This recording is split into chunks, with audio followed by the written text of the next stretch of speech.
Bonjour à tous, je suis Aurélie et j'ai lancé Rencontrons le monde en juin 2020 pour vous faire découvrir ou redécouvrir l'Amérique du Sud à travers des francophones qui y vivent. Leur point commun, c'est d'avoir osé changer leur vie. Retrouvez-moi alors très vite sur ma chaîne YouTube ou sur mon compte Instagram Rencontrons le monde. Si vous appréciez écouter Rencontrons le monde, abonnez-vous à votre plateforme d'écoute. On n'y pense pas toujours, mais cela vous permettra d'être toujours informé de mes prochaines vidéos. Je compte aussi sur vous pour me laisser un petit commentaire et me dire pourquoi vous avez apprécié ou non cet épisode. Aujourd'hui, j'ai la chance de recevoir Ouidad. Ouidad est une Française entrepreneur qui est maintenant installée en Colombie. Donc, Ouidad a commencé à étudier la comptabilité, puis le marketing, mais elle décide de travailler dans aucun de ces deux domaines. Elle décide plutôt de prendre la route vers de nouveaux horizons et de se laisser porter par ses émotions.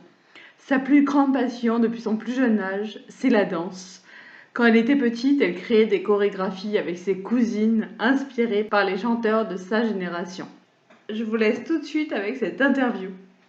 Donc, bonjour Ouidad, bienvenue dans le podcast. Merci, bonjour Aurélie. Est-ce que tu peux commencer par te présenter un petit peu à nos auditeurs, donc le prénom, ton âge, ton parcours professionnel et ton enfance si tu le souhaites? D'accord, ok. Alors moi c'est Ouidad Zeyn, donc là j'ai 29 ans, bientôt 30. Donc je suis danseuse professionnelle de salsa et danse latine. Et donc au niveau de mon parcours professionnel, en fait, il a été assez riche et varié. Puisque j'ai fait un peu de tout. Je suis un peu comme un caméléon. J'ai travaillé dans tellement de domaines différents Justement, tu que vas nous en parler. c'est compliqué de... Oui. Mais à la base, rien à voir avec la danse. J'ai étudié la comptabilité pendant 5 ans, puis le marketing pendant 2 ans à l'école de commerce de Dijon. D'accord. Donc rien à voir. Après mes études, j'ai pas travaillé dans ni l'un ni l'autre de ces domaines. J'ai fait plein d'autres trucs différents et puis j'ai voyagé. En fait, voilà, je me laisse porter un petit peu par ce que me disent de faire mes émotions et mon cœur surtout. D'accord. Et Voilà. du coup, quel est ton rapport avec la danse? Ça fait combien de temps que tu fais de la danse, toi? Alors, raconte-nous un petit peu par quelle danse tu as commencé, Alors, ton évolution dans le monde de oui, la danse, voilà. oui, bien sûr. Alors, bah, il y a deux choses. Il y a le fait de danser, il y a le fait de prendre des cours. Moi, danser, j'ai toujours dansé. En fait, depuis que je suis toute petite, ça a été une vraie passion. Oui. Déjà, quand j'avais, oui, même pas 5, 8 ans, je créais des chorégraphies. À chaque fois que j'allais en Syrie, parce que je suis d'origine syrienne, je créais des chorégraphies avec mes cousines. On faisait des spectacles à des mariages. C'était pour s'amuser, mais j'ai toujours fait ça. C'était un peu ouais, de la danse moderne. Enfin, j'écoutais du Jennifer Lopez, du Shakira à l'époque. Ouais, les Et références ensuite, de j'ai notre commencé jeunesse. à... Voilà, des années 90, quoi. Oui, c'est ça. Et j'ai commencé à prendre vraiment des cours de danse à l'âge de 12 ans. Donc, ça fait 18-19 ans maintenant. Donc, ça fait pas D'accord. mal de temps. Et j'ai commencé par la danse hip-hop, pardon. J'étais une vraie passionnée par la danse hip-hop. Et donc, j'en ai fait pendant 15 ans Ah de la danse oui, hip-hop. Et en fait, j'avais découvert la salsa quand j'avais 16 ans en première. Et il y avait une professeure de mon lycée qui donnait des cours. J'avais fait déjà de la salsa pendant 1 an. d'accord. Et on n'était que des filles. J'avais même plus appris à guider qu'à être guidée dès ma première année, en fait, dès très, très jeune. Et c'est pour ça qu'aujourd'hui, quand j'apprends le guidage, c'est pas compliqué pour moi puisque je connais les bases du guidage. Donc, ça, Parce que, c'est cool. ouais, tu as commencé par là, du coup, la salsa, donc à apprendre les bases Voilà, c'est ça. pour le guidage. Donc, ça se dit Tout comme à ça, c'est fait. le guidage, c'est ça? Oui. D'accord. Oui, voilà, le guidage, c'est ça. Et en Ok. fait, cette année-là, moi, j'étais vraiment tombée amoureuse de la salsa, sauf que j'ai pas continué, en fait, parce qu'en fait, la danse hip-hop me prenait déjà tellement de temps. L'année du bac, j'avais jusqu'à 12 heures de hip-hop par semaine. Je dansais énormément. J'étais dans plusieurs groupes. Fallait faire des choix. Sauf que par la suite, quand je suis entrée à l'université, en fait, j'ai beaucoup de mal. Je suis tellement curieuse que je fais beaucoup d'activités. Et j'ai du mal à arrêter d'autres activités en parallèle. Donc, en fait, j'ai commencé, j'étais dans un groupe de gospel, j'ai fait partie d'une comédie musicale aussi pendant 2 ans où Ah j'étais danseuse oui, pour une reprise de Notre-Dame de Paris. mais toujours dans le monde Euh, de la musique, de la ouais, danse alors. Toujours en lien avec l'art, oui. Après, l'art, le sport, je faisais du basketball aussi en parallèle, Oui, voilà, pendant 2 ans. d'accord. Enfin, en fait, j'ai fait beaucoup de choses. Bien sûr, c'est Et bien aussi. oui, voilà, c'est ça. Mais sauf qu'à un moment donné, j'avais tellement d'activités qu'en fait, j'ai vécu une année d'insomnie, vraiment. Quand je dis une année d'insomnie, c'est vraiment toutes les nuits, je ne dormais pas. Parce qu'en D'accord. fait, chaque activité amenait son lot de stress aussi. Bah oui, Donc, j'imagine. C'est j'étais vrai surtout que overbookée. chaque activité devait te prendre beaucoup d'heures, je pense. C'est fatigant Voilà, aussi chaque activité moralement, me hein, je prenait pense. beaucoup d'heures et c'est ça. Et puis j'étais en classe prépa aussi. Le diplôme de compta et de gestion, c'est une classe prépa. J'avais 35 heures de cours par semaine et beaucoup de travail à la maison. Donc en fait, je passais mon temps à courir dans tous les sens entre la danse et tout ça. Mais c'était chouette, c'était des belles expériences, vraiment. Ouais. Et du coup, quand donc, j'étais à la période université, donc c'est là que j'ai commencé aussi à donner des cours de hip-hop, à l'enseigner dans des maisons de quartier pour commencer. Et ensuite, à l'école de commerce de Dijon aussi, j'étais coach de danse hip-hop et on créait plusieurs spectacles aussi avec eux. Et on avait pu participer aussi au Trophée des Arts, qui est une compétition de danse et d'autres types d'art à Barcelone entre écoles de commerce. Donc, on avait aussi organisé des castings dans l'école et on avait donc créé toute une chorégraphie mêlant hip-hop, dancehall, danse classique, enfin avec les... Oui, voilà, plusieurs styles de danse, À plusieurs ce moment-là, du coup, univers. tu avais quel âge?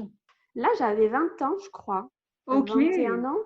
Et donc voilà, puis comme j'ai vécu dans pas mal d'endroits différents, donc j'ai pu danser dans plein d'endroits différents, parce qu'à la base, moi, je suis de Poitiers, mais j'ai D'accord. vécu un an à Dijon parce que j'ai fait mon école de commerce là-bas.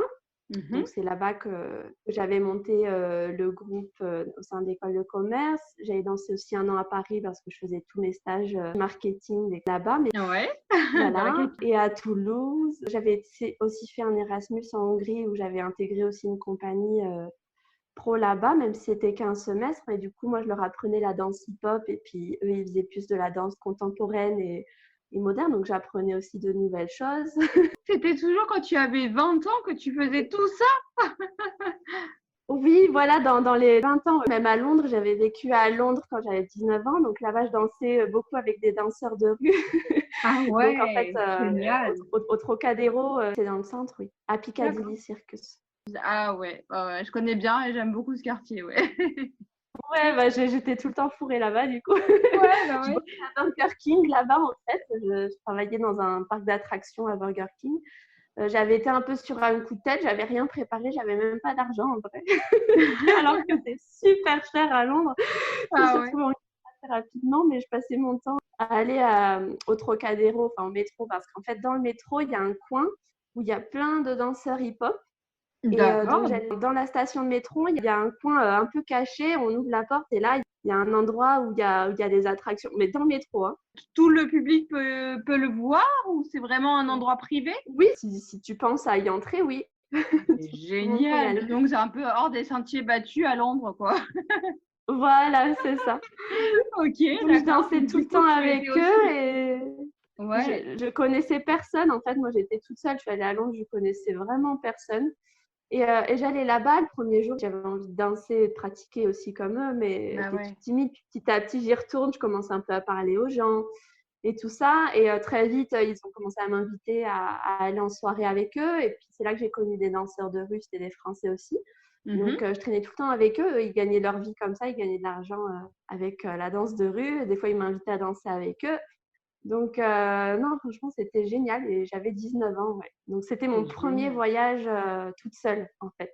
Et là, c'était toujours du Et hip-hop. toujours le hip-hop, ouais. J'étais à fond hip-hop hein, jusqu'à ce que je parte en Australie, D'accord, bah ouais, 3-4 ans. donc tu vas nous raconter un peu tout ça.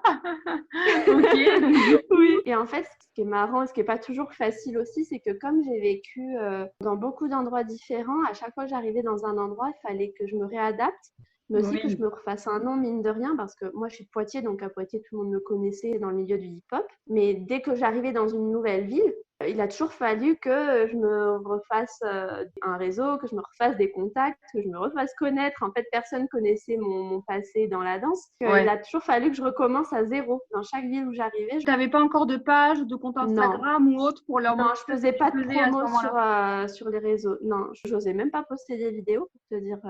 Ah C'est ouais, dingue, alors mais que ouais, tu donnais quand j'en même postais pas des cours beaucoup. de hip-hop.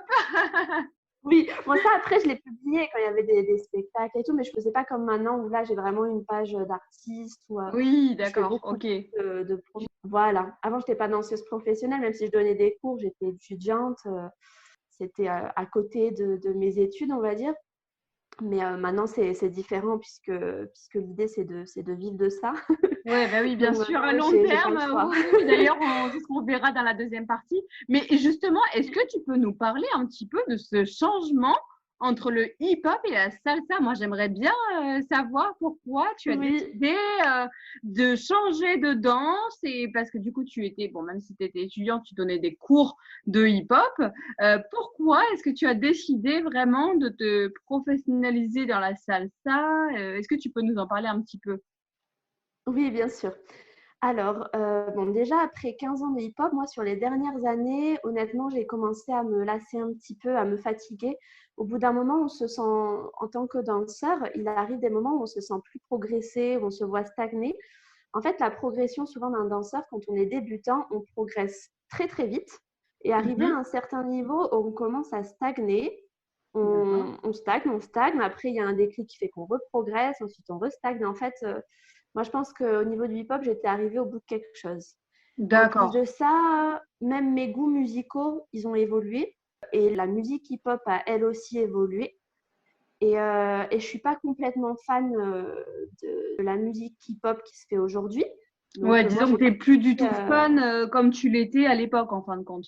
non, non, voilà. Moi, j'aimais le hip-hop old school, mais au bout d'un moment, bon, les choses évoluent et moi, j'avoue, j'ai pas évolué avec. Oui, J'ai fini par les me choses lasser tout évoluent et les simplement. êtres humains aussi, hein.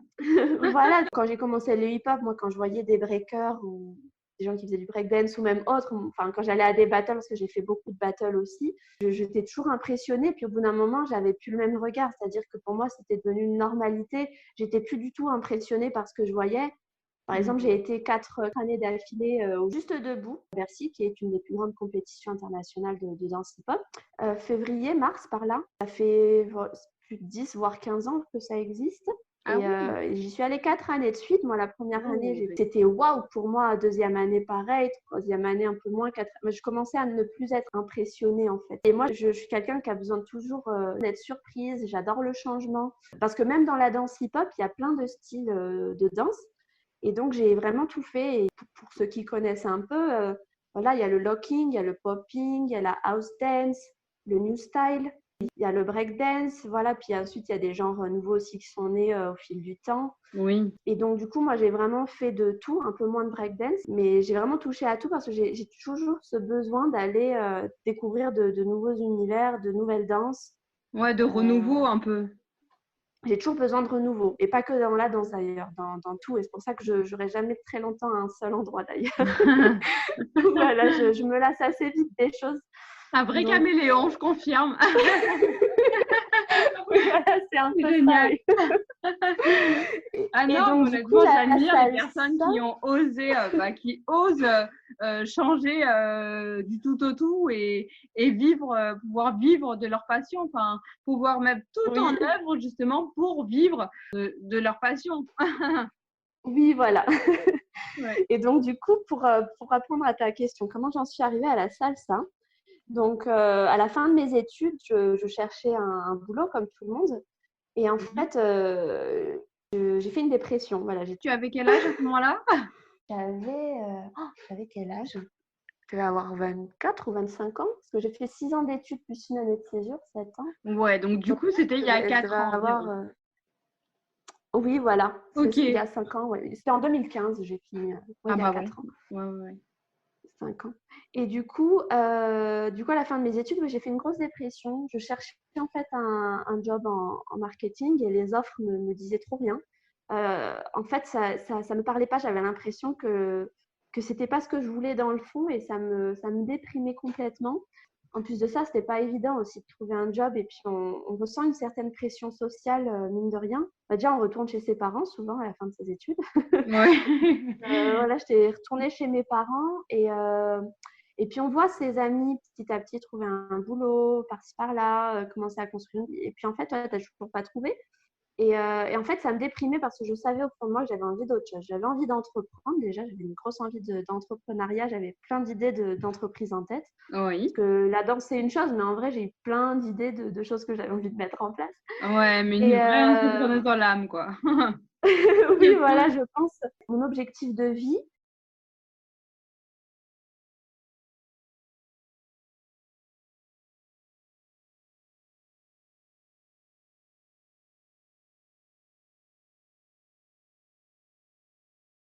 en fait, la vie hyper classique et Oui, c'est monotone. ça. Un peu le Et schéma ça m'attirait classique, pas quoi. du tout. Oui, voilà, et j'avais l'impression que, bah, en fait, la plupart des gens rêvent d'avoir un CDI, et moi, c'était ma hantise, en fait. J'avais peur d'avoir un CDI, et même pas en avoir, parce qu'en fait, pour moi, c'était comme me retrouver piégée. J'avais pas envie de me retrouver piégée dans un contrat.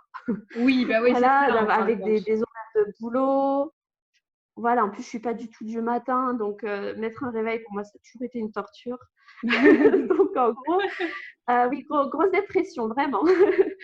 Ouais. Et en fait, ma mère, elle supportait plus de me voir comme ça. Et du coup, c'est là qu'elle me dit, parce qu'elle savait que j'avais ce rêve de voyage et de partir en Australie. Donc, elle m'a dit, écoute, j'en peux plus te voir comme ça. Donc, pourquoi tu partirais pas voir ta cousine en Australie? Et là, mes yeux se sont illuminés. La dépression s'est envolée, mais Waouh. vraiment d'un coup.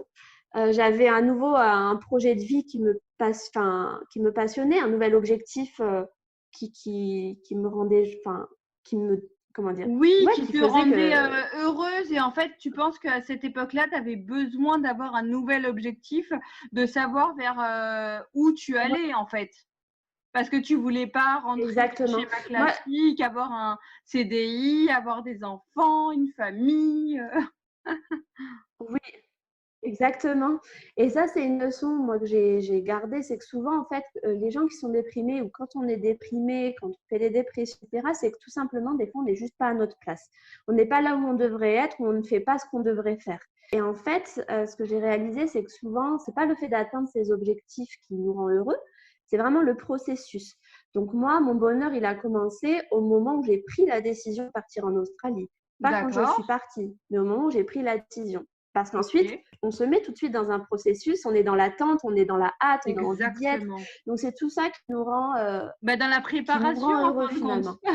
Donc Tu avais commencé exactement, ton voilà, et c'est pour ça qu'il voyage faut avant toujours même de essayer de partir. profiter du processus. Exact, voilà. Donc du coup, ce que j'ai fait, c'est que j'ai trouvé un job d'été donc dans ma ville à Poitiers. J'étais chez mes parents, donc je travaillais au CNED.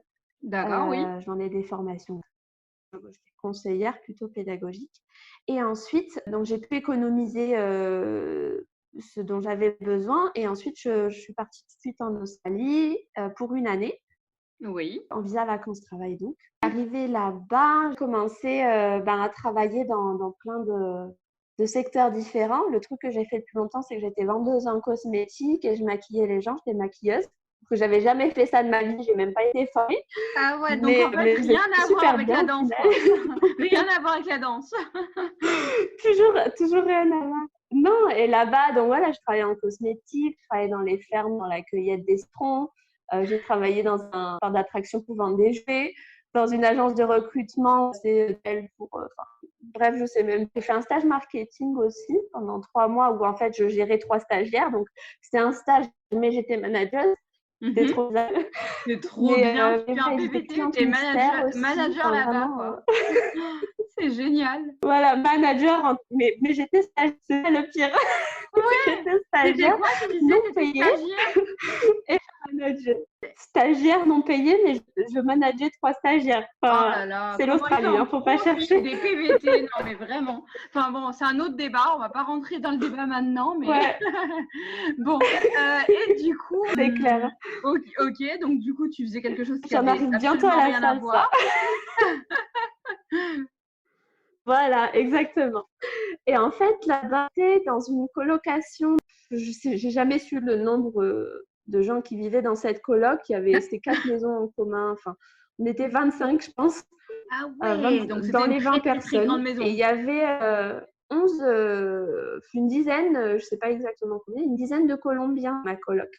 Ah, Et, excellent. et en fait, on est devenus super bons amis avec ces Colombiens. Moi, je connaissais aucun Colombien avant cette expérience-là. Bah là, tu en as connu La autant que Colombie ne m'attirait même pas spécialement. Moi, je rêvais de partir au Brésil. Voilà, c'est ça. Et en fait, avec eux, on a commencé à sortir à des soirées latino. Mmh. Donc, j'ai retrouvé mon goût et cette passion que j'avais connue quand j'avais 16 ans pour la salsa.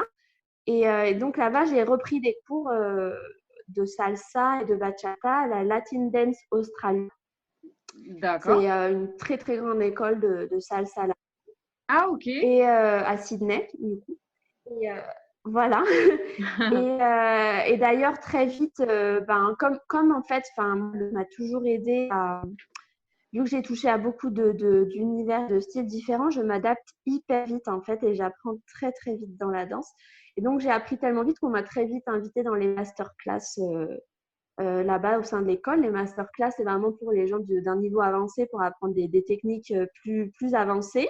D'accord. Et j'ai pu aussi intégrer des cours de pédagogie pour enseignants, c'est-à-dire très vite, j'ai pu bénéficier de cours pour apprendre à enseigner Pour apprendre dans à enseigner la danse, salsa comme alors? exactement, salsa bachata.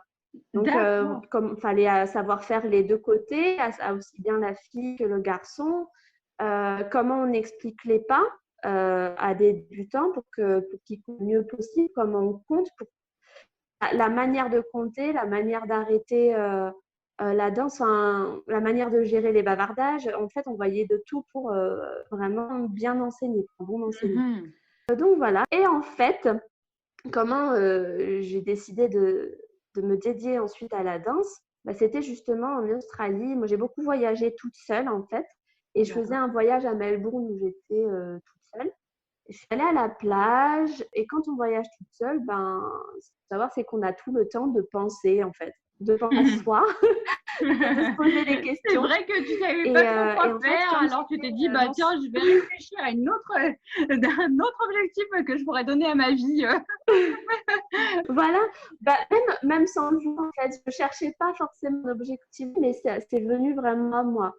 Et en fait, pendant que j'étais dans ce voyage toute seule, sachant qu'on est loin de la pression aussi bien familiale, des amis, je suis à l'autre bout du monde, donc il n'y a vraiment personne pour me mettre une quelconque pression, donc je pouvais vraiment prendre les meilleures décisions. Et en fait, j'étais là en pleine réflexion à ça.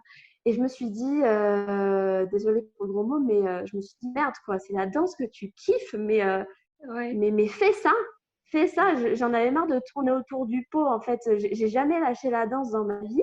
Ça a toujours eu une place tellement importante. En fait, c'est comme si je cherchais à faire d'autres choses par peur, je pense. J'avais peur de me lancer dedans et d'échouer ou de ne Oui, de pas ne avoir pas le niveau parce qu'il y réussir a en fin beaucoup de de compte. compétition dans la danse. Il y a beaucoup. Ouais, voilà.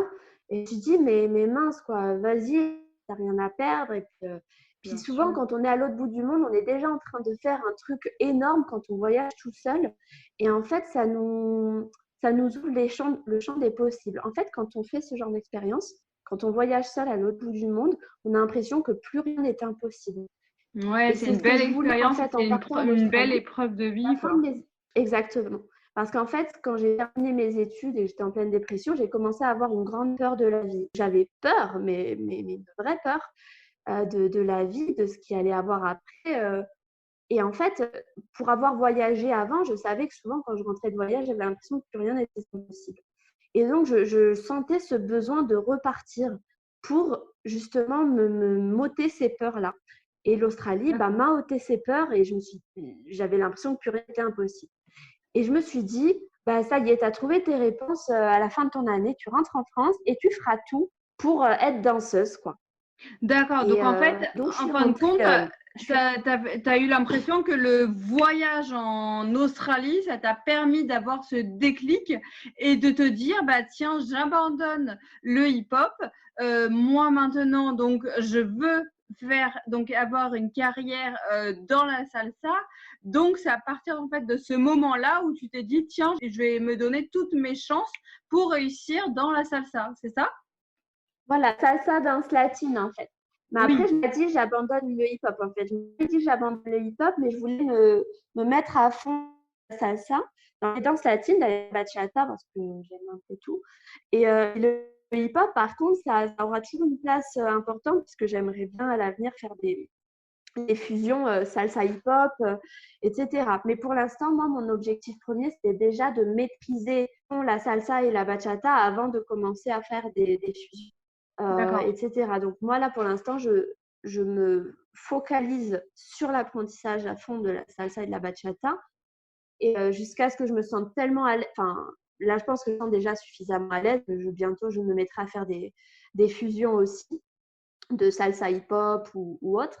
Mais je ne m'étais pas dit que j'allais abandonner pour autant le hip, même si finalement, je Ouais. l'ai abandonné sans le vouloir.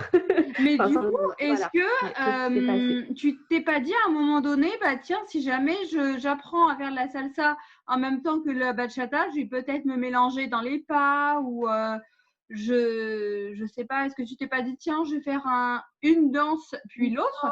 Tu t'es directement dit que tu voulais faire donc apprendre les deux en même temps, les deux danses en même temps?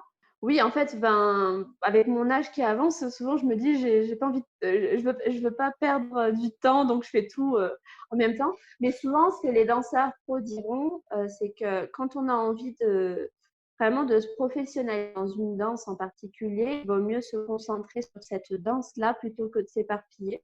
Oui. Moi, c'est un truc que j'ai du mal à faire. En vrai, Ouais, c'est un peu j'ai beaucoup compliqué. de mal. J'aime toucher à tout, donc Oui. voilà. Mais pour vraiment apprendre une particulière et ne pas se mélanger les pinceaux. Mais parce que même dans la salsa, c'est comme pour le hip-hop ou même dans plusieurs styles de salsa. Donc pareil, j'ai aussi bien appris la cubaine que la portoricaine de Los Angeles, de New York et maintenant la salsa colombienne. Donc j'apprends de tout, mais je trouve ça génial parce que en soirée, je suis pas du tout limitée. Je peux danser avec tout le monde en fait parce que Ouais. un danseur de portoricaine m'invite, je vais pas lui dire ah bah non moi je danse que la cubaine. Non, je peux danser avec tout le monde. Je trouve que c'est un Bien super sûr. super avantage de connaître les différences. Je trouve qu'en tant que professeur aussi, pour moi, c'est super intéressant de pouvoir aussi expliquer ces différences, de voir les différences entre les Tout à différents fait. styles, de connaître en fait. Je trouve ça Oui, juste par super curiosité en plus. enrichissant. Et puis, comme tu dis, Donc voilà. ça te permet aussi de danser avec aussi bien les danseurs de salsa portoricaine, salsa cubaine, salsa Portoricaine. colombienne. C'est vrai. Mais est-ce que c'est vraiment différent chaque Voilà, danse est exactement. différente entre elles? Enfin, chaque danse est différente en fin de compte. Chaque salsa, chaque type de Bah, salsa. dans la salsa, il y a une base commune de toute façon. Il y a toujours une base commune. Mais dans la rythmique, ça va être assez pareil entre la porto et la cubaine. On va le danser en 7 temps, 1, 2, 3, 5, 6, 7. La colombienne, elle est plus rapide, même si on peut aussi la danser sur 7 temps, mais elle est plus rapide, donc on la dansera plutôt sur 8 temps. Il y a des différences, mais il y a quand même une base assez commune, des pas qu'on retrouve dans chacune des danses, qui ont parfois des noms différents, D'accord. mais qui sont pour autant les mêmes pas.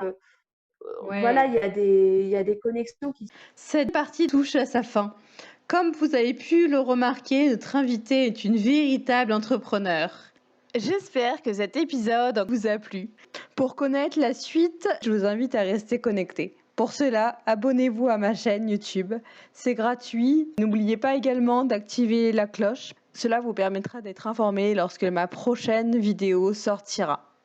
N'hésitez pas à laisser un commentaire et un avis ou mettre un j'aime sur YouTube ou quelques étoiles si vous l'écoutez sur Apple Podcast. Cela m'aide énormément pour faire gagner en visibilité ce podcast. Retrouvez-moi sur la page Instagram et Facebook Rencontrons le Monde et le blog rencontronslemonde.com. J'espère que le podcast vous donnera envie de découvrir l'Amérique du Sud. S'il y en a parmi vous qui y habitent ou y ont vécu même une expérience et souhaitent la partager, contactez-moi. Je me ferai un plaisir de vous recevoir sur la chaîne de podcast. À bientôt!